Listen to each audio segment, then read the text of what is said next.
Today, we're diving into something pretty fascinating, China's massive e-commerce snack market.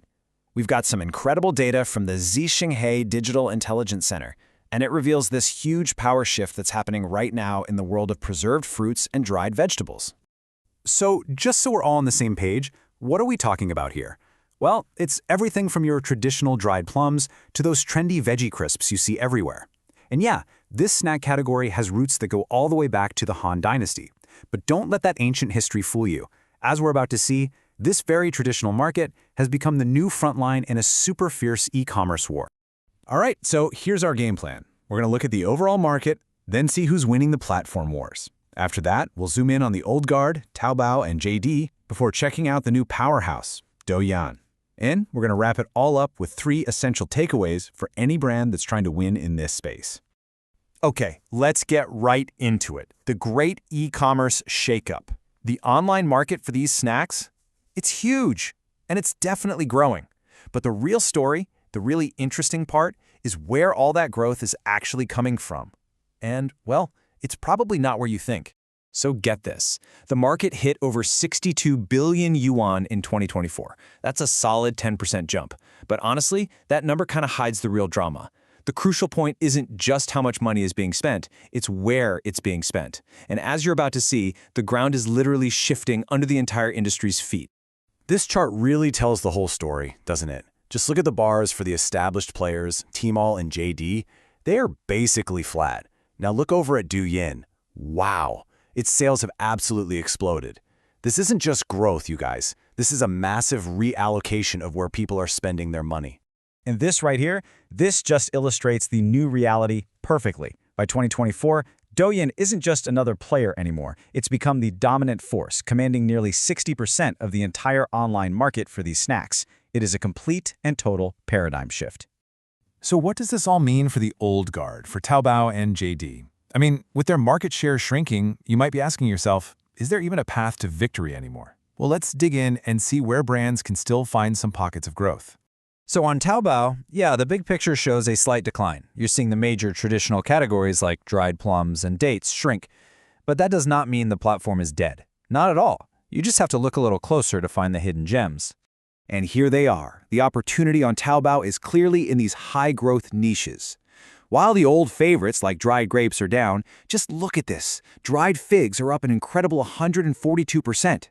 This tells us that Taobao shoppers are getting more adventurous. They are actively looking for new and unique flavors. Now, JD's story is pretty similar. It's a bit of a mixed bag, but there's a fascinating clue right here in the data. Its single largest category is vaguely called other dried fruits, and it is booming with 54% growth. So what does that tell us? It suggests that on JD, consumers are exploring, and there's a huge opportunity for some of the less common fruits out there. So, for brands selling on JD, this data is basically a roadmap. The momentum is with emerging fruit categories like blueberries, up nearly 39%, and even olives.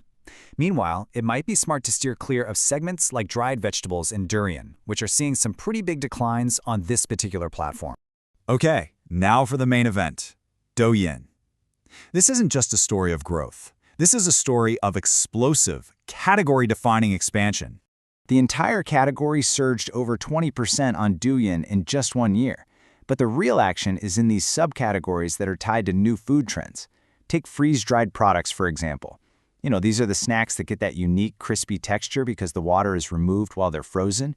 And on Douyin, they're up a staggering 140%. So, what does this mean for brands? It's simple, really. Innovation is rewarded on Douyin. Freeze-dried items, interesting mixed fruit and veggie snacks, specialty citrus like kumquats, that's where all the momentum is.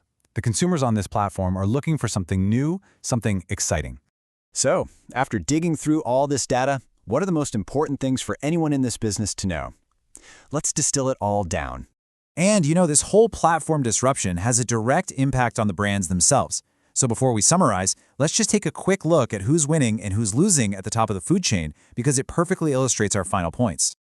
Okay, take a look at this. Some of the biggest names in the business are in serious trouble. The #1 brand, Haoxiangni, is down almost 18%. Shiri, another giant, is down over 35%. But then, look down there at #9, a brand called Miaoman Fen.